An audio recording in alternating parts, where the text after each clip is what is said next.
Hello, it's your boy K-I-Z-Z, or Kizzic Industries, or Kizzic Inc., or Kizzic, whatever you want to call me. Today's video, we're going to be talking about the current, uh, sorry, I just woke up, so I'm kind of shell-shocked here for a little bit. We're going to be talking about Game Pass for the Xbox Series S and X, and the Xbox app, of course. So, you've been probably seeing it everywhere, that everyone's going on a big tirade about how game prices are in fact rising. They're rising. So the Game Pass is going to be $20.99, or here in Canada's case, in Canadian dollars, it's going to be $34 in total. $34 for Game Pass. Now, what a lot of people probably aren't telling you is that, I'm going to put it up on screen right now, that the $34 version, there's different versions of Game Pass, okay? So you have the $34 version, which is going to be the ultimate. I'm going to read out what the ultimate is.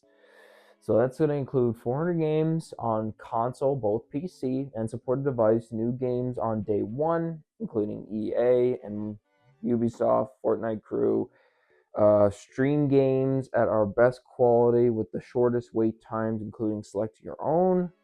Play and earn up to 100,000 points in the store. Benefits for games like League of Legends and Call of Duty and Warzone, and online console multiplayer. So what you're paying for is, you're pretty much just paying for the extra gamer score and the Call of Duty and day one release and all this other kind of stuff. But they also have a $18 version, which also includes 200 games, new games published on Xbox within the 12 months of launch, Steam games with shorter wait times, including stream games, including short times, including games you already own, play, and earn up to 5,000 rewards. So, and that's for the $17 or $18 version in our Canadian money. That would be the premium version of Game Pass, which holds what I just selected there. The essential version of Game Pass, which will be your base version of Game Pass, which will come out to $14 a month, which includes 50 games supported on console PC devices, stream games including select games you already own, online multiplayer, play up to earn so many benefits, and benefits for games like League of Legends and Call of Duty.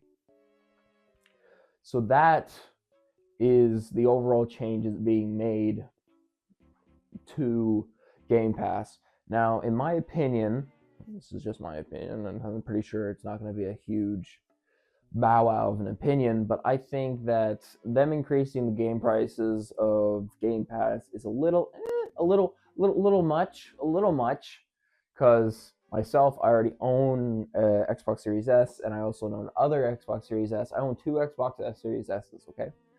So I own two of them. And them rising the prices on that is, for someone like me who would be trying to sell it, I'd probably try to, if I sold my console, right,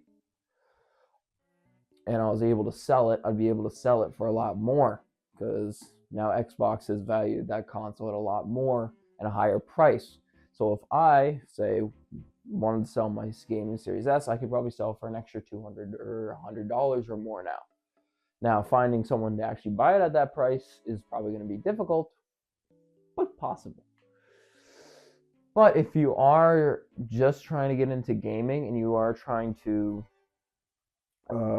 get into gaming for the first time, and you just want to buy a console, because usually most of the time the reason why someone buys a console is because they don't want the complications of PC, and they also don't want to deal with all the hubbub that goes around, like file management, all the other kind of stuff running through multiple launchers. So like Steam doesn't have Minecraft on it, so if you want to play Minecraft on PC, you got to use the Minecraft launcher itself, and that's also same with like some Borderlands, not Borderlands, but like some different game brands. Some game brands like try to have their own launchers instead of having it on Steam, which Steam is the most popular one, obviously, to download your games on.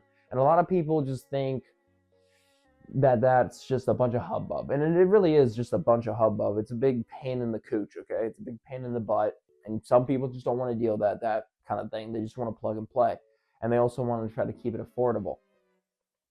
So, to be honest, to be 100% honest, that the Xbox Series S being like $700, $800, and then the Series X is like almost like $1,000 or more, and it's the same thing with the Rogue Ally. I think no, the Pro version of the Xbox. I think the Xbox Series X is like $800 American. Then it goes from $800 American to $600, and then it goes from the Series S, which is like $400 or $500 American. Converting all that, you'll see the numbers on screen once I convert all that, all the prices and stuff like that. It should appear from highest down to lowest on screen. And to be honest, these prices are a little much, okay? They're a little much. They're a little too expensive. Just recently, Xbox released the Rogue Ally, which is a brand new handheld console. It's a very cool console, and I would not mind having one. But that $1,000 price tag, man. That's and $1,000 to $800. I think I remember seeing it on the trailer somewhere. It's like around that for the Rogue Ally. I'll put the prices up on screen for that as well. I think it's a little too expensive. I think you guys could calm down with the prices a little bit, okay? Consoles are supposed to be right now. It's like even PlayStation right now is raising their prices, okay? So it's a little expensive, which that's not what console gaming is supposed to be. Console gaming is not supposed to be expensive. It's not. It's supposed to be an affordable way where you can just plug in, you can turn on your controller, you can play your games. If you have Wi-Fi, just play your games, or without internet. You used to be able to play without internet. Can you believe that? You used to be able to play games without having a 24/7 internet connection. You could actually play split screen offline, which is pretty crazy to think about. But we don't have that anymore, which is kind of sad. So to be honest, I'm saying to be honest way too much because I'm just trying to get my brain to work around this. I've had a hell of a day. It's been crazy already. I've been going through schooling and all this other kind of stuff all day. I've had a major headache. I'm not well today. I'm not good. Okay, that's why I'm a little bit sick. So, and I just wanted to make a video on this just to say and tell people, if people do see this, go ahead. Okay, take that $800 or $900. Okay, save a little extra money, and go out and buy a PC. Buy a PC. If you're gonna buy something for $1,000, I'm pretty sure most $1,000 PCs that you can build yourself. Like, building a PC is not that difficult. You can find tons of videos online on how to do it. If you're scared of getting into that thing, or if you just want to have your kid play on something, that's fine. The most affordable way to really go now is to kind of build a PC. So I'm not saying console gaming's dead, okay? If you got the smackaroos to spare and you want to pay $800 for a console, and then you're able to also afford to pay, say, $34 to $18 on top of what you currently just paid for your kid, a lot of money. Just saying, if you want to kind of have the cheaper route of gaming in the end, because it used to be the opposite. Consoles used to be a little bit cheaper than PC, but now they're kind of on the same level. So to be honest, guys and girls, to be honest, I think you should just buy a PC, man, or girl. Just buy a PC. It's that simple, because then you don't have to worry about no Game Pass. You don't have to worry about any of that, and you can just buy all the games you want to buy. And Steam usually has a lot of discounts, and you can probably pirate game online. I'm not promoting pirating, but hey, man, that new game that comes out, it's like $100. You know, Borderlands 4, which I've seen, which is a pretty mid game, dude. You know, it's pretty mid, so you know you don't want to pay $90 for that, right? You know, let's not do that. So, you know, just pirate, dude, just pirate it. If game companies want to charge and hike up their prices to over bloated levels for middle of the road kind of games, like kind of mediocre games, they should just we should just pirate them. It's simple as that.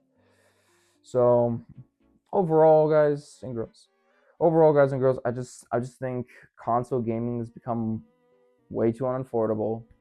Game Pass, you should have kept your prices the same. You know, you got so many people leaving now that is crashing the websites. That's how bad it is currently gotten right now for Xbox. So everyone's out there canceling their game prices, okay? But the good thing is that the people that already have Game Pass, so the people that already are currently hooked up to Game Pass, I don't think that the Game Pass monthly subscription will be increasing for them. I think it's only new members. So, quick editor's note here. It's not only going to be for new members, it's going to be for concurrent members as well. So, that's pretty shitty. But then again, I might have to look into getting rid of my Game Pass or just getting a cheaper version, you know. Because the whole entire reason why I got Game Pass was because I just wanted Xbox Live. Because you need to pay a membership in order to have online with Xbox or PlayStation or whatever. Another reason just to get PC, to be honest. It's kind of crap anyways. But that's it for me, guys and girls. I will see you guys in the next video, whenever that comes out. Because right now, I'm really tired. I'm dying inside.